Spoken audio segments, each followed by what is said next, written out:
여러분은 살면서 믿었던 사람에게 뒤통수를 맞거나 가까운 사람에게 상처받아 본 경험이 있지 않으신가요?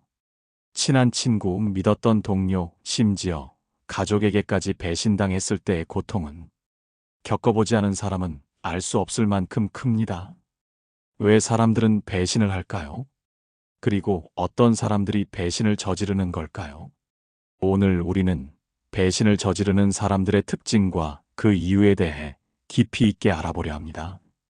이 주제가 여러분의 마음에 와닿으신다면 구독과 좋아요를 눌러주세요. 여러분의 마음을 안아주는 좋은 콘텐츠로 보답하겠습니다. 먼저 왜 사람들은 배신을 하게 되는지에 대해 생각해 볼까요? 배신은 단순히 상대를 속이는 행위를 넘어 복잡한 인간 심리가 얽혀 있습니다. 많은 철학자들은 인간 본연의 이기심과 약점이 배신으로 이어진다고 보았습니다. 첫 번째 이유는 바로 인간 본연의 이기심입니다. 사람들은 때로 자신의 이득을 위해서라면 타인을 희생시키는 것을 주저하지 않습니다. 자신의 성공, 안녕, 물질적 이익을 위해서라면 오랫동안 쌓아온 신뢰도 한순간에 저버릴 수 있습니다.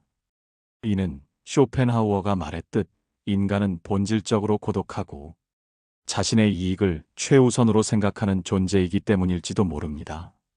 그는 모든 고통이 타인과의 관계에서 비롯된다고 보았죠. 따라서 개인주의적 관점에서 볼 때 타인에게 지나치게 기대지 않고 스스로를 지키는 것이 중요하다고 조언하는 이유이기도 합니다. 자신의 행복을 타인의 손에 맡기는 것이 얼마나 위험한 일인지 쇼펜하우어는 끊임없이 경고했습니다. 우리는 타인의 평가나 기대에 얽매이지 않고 자신의 내면을 단단히 하는 것이 중요합니다. 두 번째 이유는 나약함과 불안감입니다. 어떤 사람들은 자신의 나약함을 감추기 위해 배신을 선택하기도 합니다. 자신의 지위가 위태롭거나 감당하기 어려운 상황에 놓였을 때 가장 쉬운 탈출구로 타인을 희생시키는 길을 택하는 것입니다. 이는 마치 자신만 살기 위해 다른 사람을 물속으로 밀어넣는 것과 같습니다. 에릭 호퍼는 배신은 우리가 자신을 속였을 때 시작된다고 말했습니다. 이는 곧 자신의 불안정한 내면을 인정하지 않고 회피하려는 태도에서 배신이 싹튼다는 의미로 해석될 수 있습니다. 자신의 부족함을 직면하기보다 남을 탓하고 그 책임을 전가하는 방식으로 문제를 해결하려 하는 것이죠. 이러한 사람들은 겉으로는 강한 척하지만 사실은 내면의 두려움과 불안에 휩싸여 있습니다. 진정한 용기는 자신의 약점을 인정하고 극복하려는 데서 나오는데 이들은 그럴 용기가 없는 것입니다. 세 번째 이유는 책임 회피입니다. 배신은 자신의 행동에 대한 책임을 회피하는 사람들이 하는 일이라는 루이스 L. 암스의 말처럼 자신의 잘못이나 책임을 인정하기보다 타인에게 전가하며 위기를 모면하려는 태도에서 배신이 발생하기도 합니다. 특히 도덕적 양심이 희박하거나 타인의 감정에 공감하는 능력이 부족한 사람일수록 이러한 방식으로 문제를 해결하려 합니다. 이런 사람들은 문제가 생겼을 때 내 탓이 아니라 내 탓이다라고 손가락질하며 빠져나갈 구멍만 찾습니다. 자신의 이익을 위해서라면 진실을 왜곡하고 심지어 타인에게 누명을 씌우는 일도 서슴지 않습니다. 이러한 행동은 단기적으로는 문제를 해결하는 것처럼 보일지 모르지만 장기적으로는 신뢰를 완전히 무너뜨리고 관계를 파괴하는 결과를 초래합니다. 그들은 결국 혼자 남게 되는 고통을 자초하는 셈입니다. 이제 배신하는 사람들에게서 흔히 발견할 수 있는 5가지 특징을 알아보겠습니다. 이런 특징들을 미리 알아두면 주변 사람들을 더 현명하게 판단하고 자신을 보호하는 데 도움이 될 것입니다. 프란시스 베이컨은 배신은 용서할 수 있지만 잊을 수는 없다라고 말했습니다. 우리가 배신의 아픔을 반복하지 않기 위해서라도 배신자의 특징을 파악하는 것은 매우 중요합니다. 첫 번째 특징은 말과 행동이 자주 불일치하는 사람입니다. 이런 사람들은 겉으로는 번지르르하게 말하지만 실제 행동은 그에 미치지 못하는 경우가 많습니다. 혹은 상황에 따라 말이 쉽게 바뀌기도 합니다. 여러분 주변에도 이런 사람이 있지 않나요? 어제는 이렇게 말했는데 오늘은 전혀 다른 이야기를 하는 사람, 약속은 쉽게 하지만 잘 지키지 않는 사람. 이런 사람들은 신뢰를 쌓기 어렵습니다. 그들은 말을 그저 상황을 모면하기 위한 수단으로 여기거나 자신의 이익을 위해 얼마든지 말을 바꿀 수 있다고 생각합니다. 언행 불일치는 상대방에게 혼란을 주고 결국 불신을 초래합니다. 처음에는 그럴듯한 말에 속아 넘어갈 수 있지만 시간이 지나면서 그들의 진면목이 드러나게 마련입니다. 플라톤은 배신은 신뢰의 그림자다라고 말했습니다.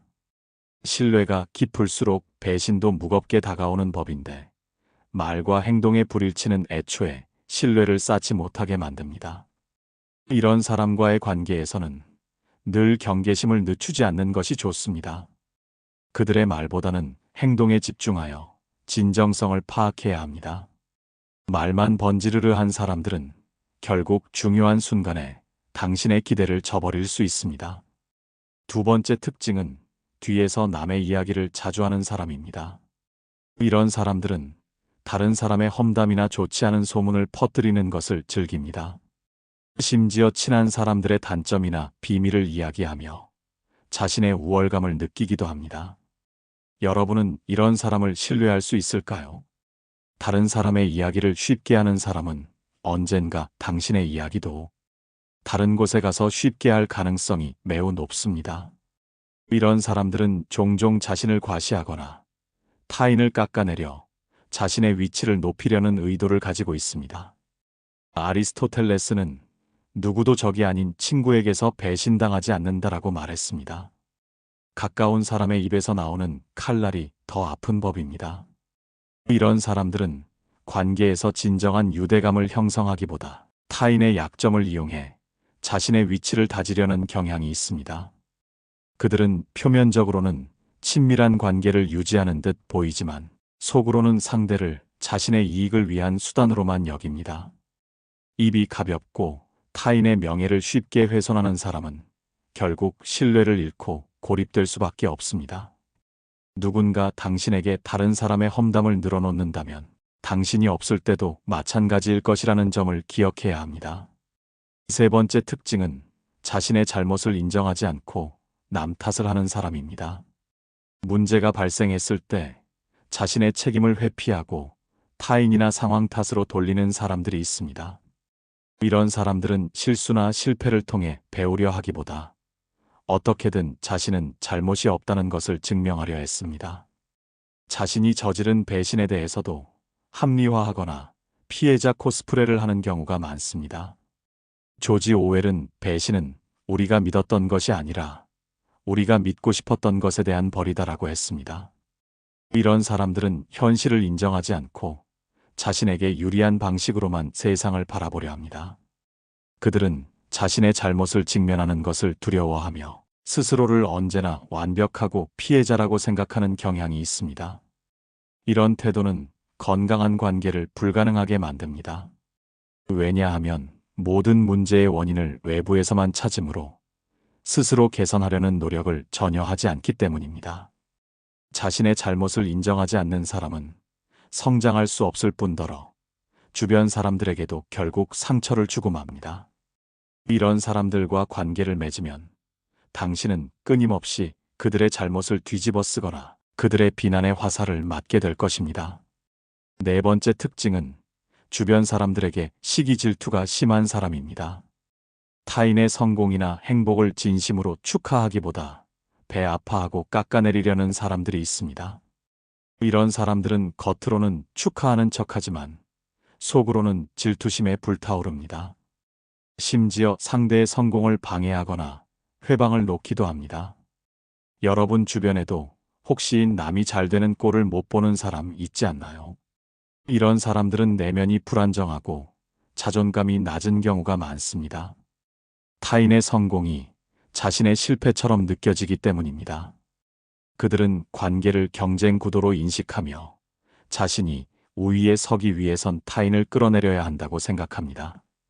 겉으로는 당신의 친구인 척하지만 뒤에서는 당신이 잘 되는 것을 막으려 할 수도 있습니다.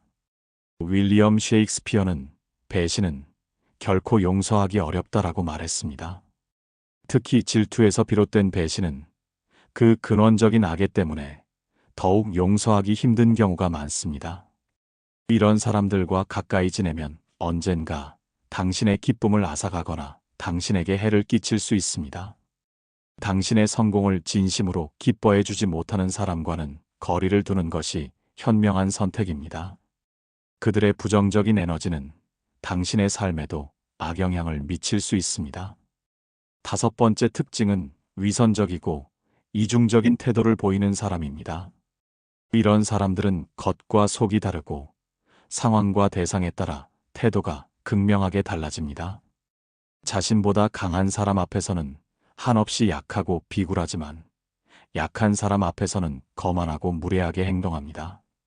여러분도 이런 경험 해보신 적 있을 겁니다.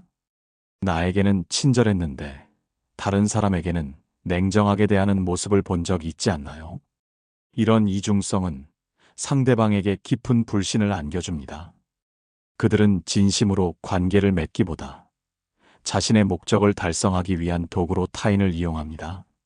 상황에 따라 가면을 바꿔 쓰는 이들의 모습은 보는 사람으로 하여금 불쾌감을 느끼게 합니다. 푸블릴리우스 사이러스는 배신은 그 자체로 한 가지 형태의 실패이다라고 했습니다. 위선적인 태도는 결국 자신의 진정성을 잃게 만들고 궁극적으로는 관계의 실패로 이어집니다. 이런 사람들은 결국 신뢰를 잃고 주변에 아무도 남지 않게 될 것입니다. 진실된 관계는 서로를 있는 그대로 받아들이는 데서 시작됩니다. 겉과 속이 다른 사람과는 결코 깊은 관계를 맺을 수 없으며 언젠가 그들의 이중적인 모습이 당신을 향할 수 있음을 명심해야 합니다. 배신은 우리에게 큰 상처를 남기지만 동시에 우리를 더 강하게 만들고 인생의 지혜를 가르쳐 주기도 합니다. 배신을 통해 우리는 인간관계의 본질을 깨닫고 자신을 더 깊이 성찰하게 됩니다.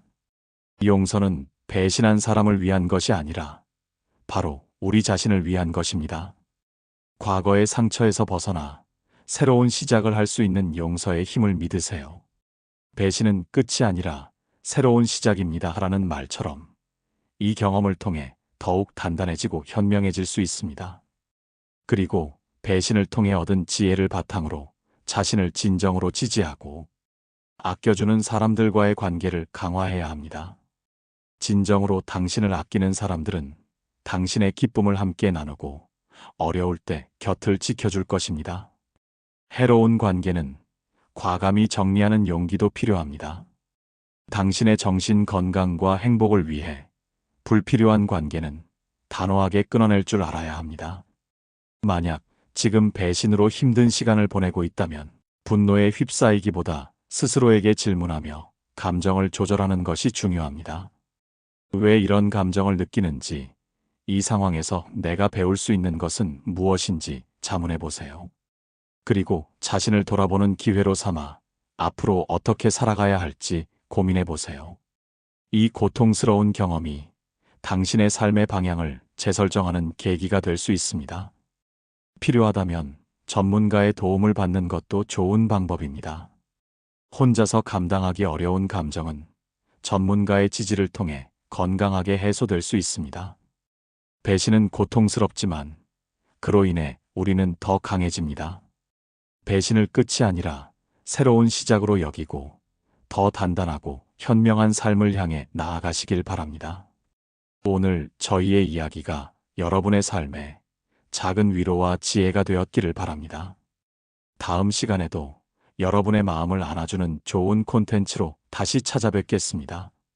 감사합니다. 철학의올림이었습니다.